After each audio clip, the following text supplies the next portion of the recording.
Well, good morning. It is the 29th of December 2020, and welcome to another daily devotional. This morning, in my time with the Lord, I was in Ephesians chapter 4. And Ephesians 4, it says this in verse 17: Now I say and testify in the Lord that you must no longer walk as the Gentiles do, in the futility of their minds. They are darkened in their understanding, alienated from the life of God because of the ignorance that is in them due to the hardness of heart. They have become callous and have given themselves up to sensuality, greedy to practice every kind of impurity. But that is not the way you learned in Christ. Something that you have heard about him and were taught in him, as the truth is in Jesus, to put off your old self, which belongs to your former manner of life and is corrupt through deceitful desires, and to be renewed in the spirit of your minds, and to put on the new self, created after the likeness of God in true righteousness and holiness. For every one of us who are believers in Jesus Christ, we have been given a new self, a whole new nature, a nature after the Spirit that has been created in the likeness and holiness of God.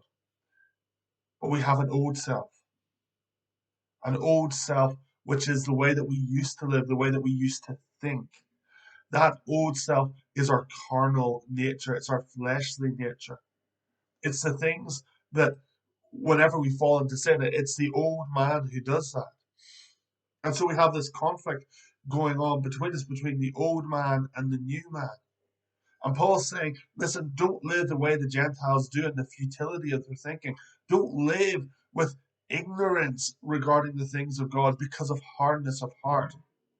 It's the hardness of heart that leads to ignorance of the mind, which leads us to living according to the old man.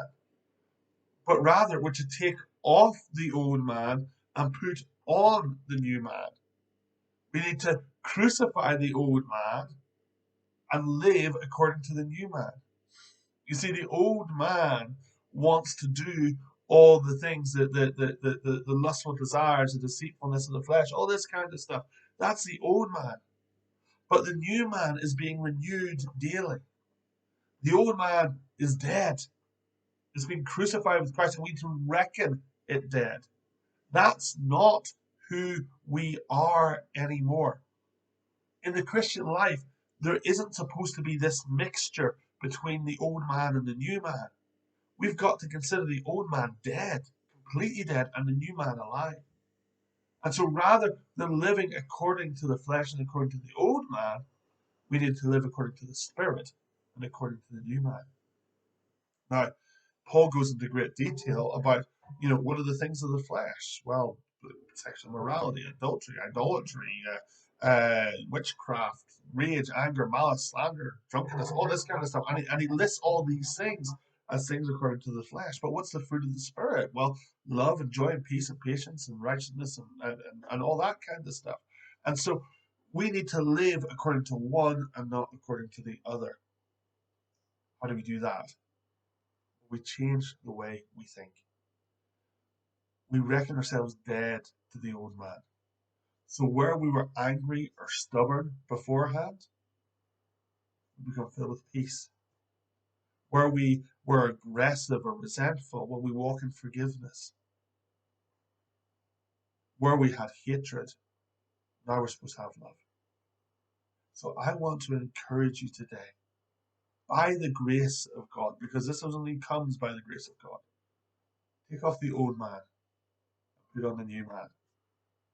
I pray that the new man would be seen in your work life, in your married life, in your home life, with your friends, your family, and your children.